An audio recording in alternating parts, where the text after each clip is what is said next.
coffee's aftertaste tastes like baked beans. Hi everybody, welcome back to my channel. If you're new here, welcome. I'm Amber Rose, also known as the Religious Hippie. You can basically follow me on any social media platform. Just type in the Religious Hippie and you will find me. You guys are probably like, why was that intro such like a grandma intro? Well, because I turned 22, I decided I feel really old, so I'm going to embrace my inner grandma, okay? It's a me thing. You guys can just observe it. This is how I'm dealing with getting older, okay? But for those of you who don't follow me on Instagram, please go and do so because I update my life on Instagram more than I do on YouTube.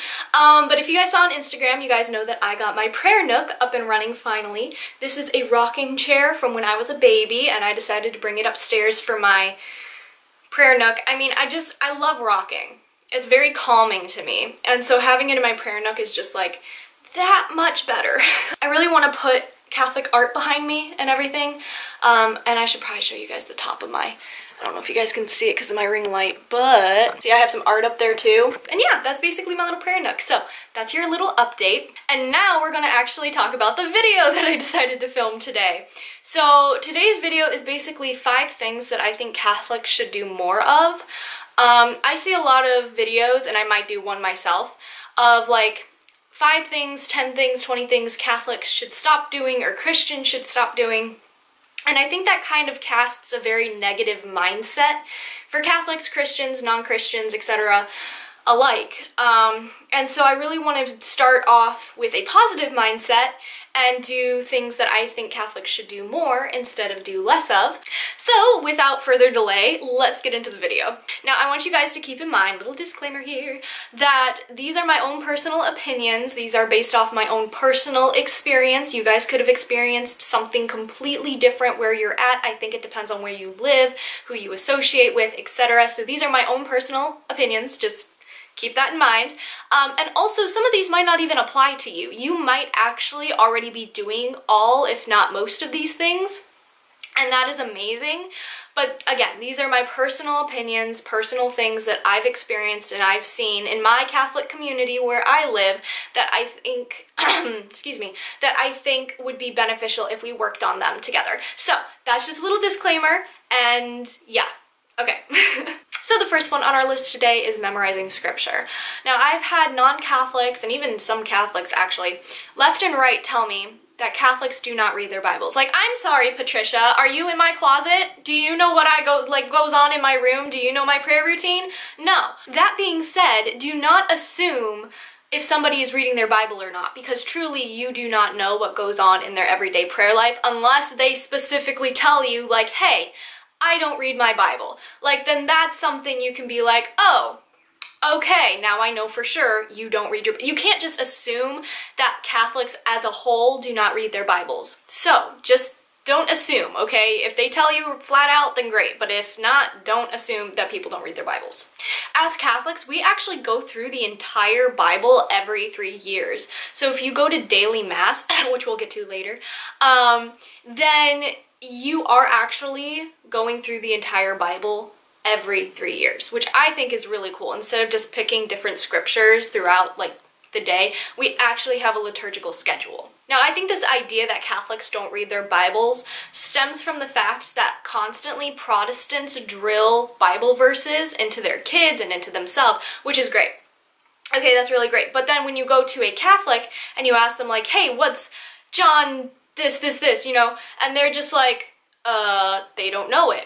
And that doesn't mean they don't read their Bible, it means they just don't drill scripture into themselves. And that is something, though, that I feel like we as Catholics should really do more of. We should really start memorizing scripture and memorizing the verses that specifically have to do with defending the faith, especially when those kinds of confrontations arise. Now, I personally have a lot of issues with memorization in general, not just memorization of scripture, memorization in general. And so because of that, I have like dyslexia, you guys already know the story. So because of that, it makes it really difficult for me to actually retain information. So I'm trying a whole bunch of different things, and honestly, I think it really just comes down to repetition. When I listen to something repeatedly and I write it down and I say it out loud, I am more likely to retain it than just reading through the entire Bible or just reading through the entire scripture and being like, oh yeah, I read that, but I don't remember what it says. Like, I feel like just repetition can be really helpful when memorizing scripture. So overall, I just think that that would be really beneficial for Catholics to strive for. Okay, number 2. I think something we should do more of is bring non-Catholics to Mass with us. I have been invited constantly by my Protestant friends who constantly want to take me to their services and stuff. Sometimes I do go and I don't participate, but I just go to see, you know, their perspective of things, so to speak. I feel like we only really start reaching people when we understand where they're coming from, and so that's a reason I sometimes go. But for the most part, I won't, because nothing can beat a Catholic Mass. Like, nothing can beat it. And so they have so much freedom of inviting us. They just freely invite us, like, hey, why don't you come to service with us or something. Yet I rarely see Catholics, especially my generation Catholics, inviting people to go to Mass with them. And this could be due to like rejection. They don't want to be rejected. They don't want to create confrontations. They don't want to answer any hard questions. And I understand, because throughout the Mass, our Protestant brothers and sisters are going to have a lot of questions. Like, they're going to be like, why are you doing this? What are we doing now? What's he doing with his hands? Like, I know when I was a Catholic and I came back into my faith, I was questioning everything, but I didn't have a friend there who I could turn to and be like, hey, what's that? I had to do my own research. But I want to encourage you this year to start taking non-Catholics to Mass with you. This is our faith. We shouldn't be ashamed of it. We shouldn't hide it in fear of rejection or ridicule or whatever else they might throw at us. And honestly, whenever I take a friend with me who's not Catholic to Mass, they actually really enjoy it.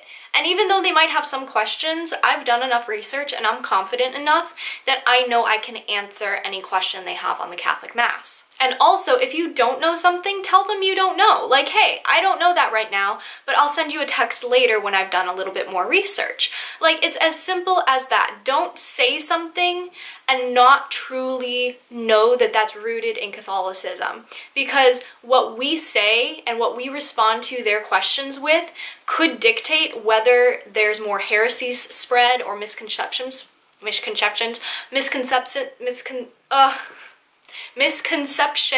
spread about the Catholic Church, or it's the difference between that or them actually understanding Catholicism and potentially converting one day. So just make sure all your information is foundationed in the Catholic Church, history, etc., because that is really important when we are answering questions that they might be asking. So the third thing I think that Catholics should do more of is share their faith fearlessly. Try saying that 10 times. Share your faith fearlessly. Share your faith.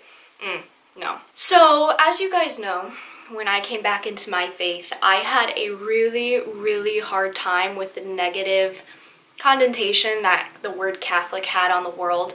I really struggled to call myself a Catholic, because I knew that the world hated us and had all these misconceptions about us, and I didn't want to be seen as, at the time, intolerant or in a hate group or something, and so I really struggled to call myself Catholic. And I told my priest about this, and as you guys know, I've told this story before, he gave me the Beatitudes to read. And after I read that, I was convinced. I was like, you know what? It doesn't matter, because all that matters is, you know, God and Jesus, my relationship with him, with the sacraments, the church he established, etc. And what really helped me was doing a lot of research. I mean, I would be up until 3 a.m. reading books, going on websites, praying about stuff, you know, just analyzing my Bible. I would do so much, and every single time I did that, all the signs pointed to Catholicism. And you know, something else that really helped me besides research was I would read the stories of the saints, actually. This really helped me become more fearless in my faith, because when I saw how much they gave up for God and how on fire they were for their faith, and just how much they loved being being a saint, like, you know, working on their sainthood. They didn't know they were going to be a saint, and we can't be presumptuous or anything, but now they are saints, so we can say that. But they just loved suffering, and they loved it because they united it with Christ. And so I knew that this would be a cross I would have to bear for a really long time, and sometimes I still do. Especially on some social media sites, because people hide behind their screens and they can say whatever the heck they want and have no repercussions for it. I mean, at least in this world. Judgment Day, you know. But, and so it was really difficult for me to fight back against the hatred that people had for us. You basically have to suffocate hatred with love. Like, you just need to snuff it out and just go, you know, just hug them to death. But don't kill them, because that's not good. But you know what I'm trying to say. And honestly, God strengthens me in some of the most difficult situations, and that's, I absolutely give all credit to him for every single thing I've ever accomplished. Coming back to the faith, being able to start this YouTube channel, being able to evangelize to all of you, this is all because God willed it. All of it. None of this has to do with me. Yeah, I make the videos and stuff, but this has nothing to do with me. And so I encourage you to do a lot of research, get into apologetics. Two of the best books I would suggest are the Essential Catholic Survival Guide by Catholic Answers and, oh, I actually have it right here, and Surprised by Truth by Patrick Madrid. These two books are some of the best books you can get for apologetics. This one doesn't specifically tell you how to defend the faith. It has 11 accounts of convert stories, and it's just so inspiring. And this really helped me. I mean, I just got it, but it still really helped me kind of just deepen my faith and realize how much of a blessing it is that we are Catholic and we can receive the sacraments. And it hurts my heart that so many of my Protestant brothers and sisters are left out of the loop and they don't have the sacraments and they don't have the Eucharist. Anyway, I'm going on a tangent. You need to do some research, because how on earth are you going to be able to live a good, devout Catholic life if you don't even know the basics of our church history, the dogmas, etc.? So it's really important that you at least understand the fundamentals of Catholicism, the history, and everything. And then that way, if a moment arises where you need to defend your faith, you can do so fearlessly. So the fourth thing that I think Catholics need to do more is living their faith outside of church. So I've noticed a lot recently that people will be Catholic, they will live their faith fiercely and boldly inside the church during Mass.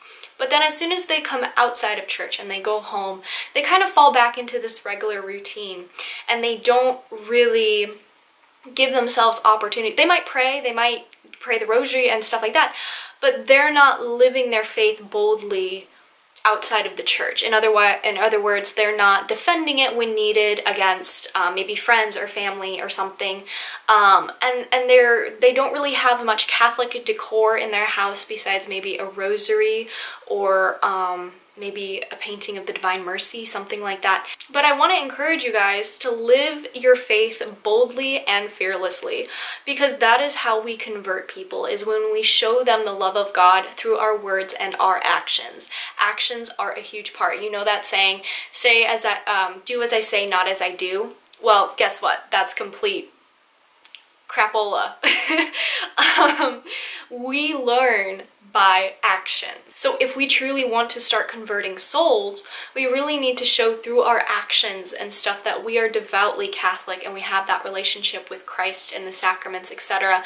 And so I think that is super important that we are showing that through our actions. So how can you show this? Well, you can live your life Catholic, you can live it boldly and freely in your faith, you can feed the homeless, you can help out at a soup kitchen, you can donate food to a soup pantry. Is that what it's called? Soup pantry? Food pantry. Why do I think soup pantry? You can start a Bible study. You can work on a virtue that you're lacking in. For me specifically, that's patience. I feel like we all lack in patience a little bit, but recently I found out that I've been making some good strides. I'm hoping I don't fall back, but I feel like I've finally figured some things out and it's been helping a lot. Something I highly suggest that everyone should do anyways is do a daily or nightly examination of conscience. That is so important. You can also live your life boldly and fearlessly by doing penance, fasting, abstination, etc. That is always super important, and it is actually required to do. But you can fast from technology, you can fast from TV, music, using the car if you're in an area where you can bike or walk. So stuff like that. In general, though, our lives should be revolving around Catholicism, not the other way. Our lives should revolve around God, not the other way. Like, God shouldn't revolve around our lives. You know, this isn't about us. So definitely keep that in mind, and hopefully you guys will implement some of that into your life if you guys aren't already. All right, and our fifth yet last one is attending daily mass. Excuse me. I think in general, this is one of the best things to do when you're really struggling with your faith, or you're just struggling to have that connection with Christ.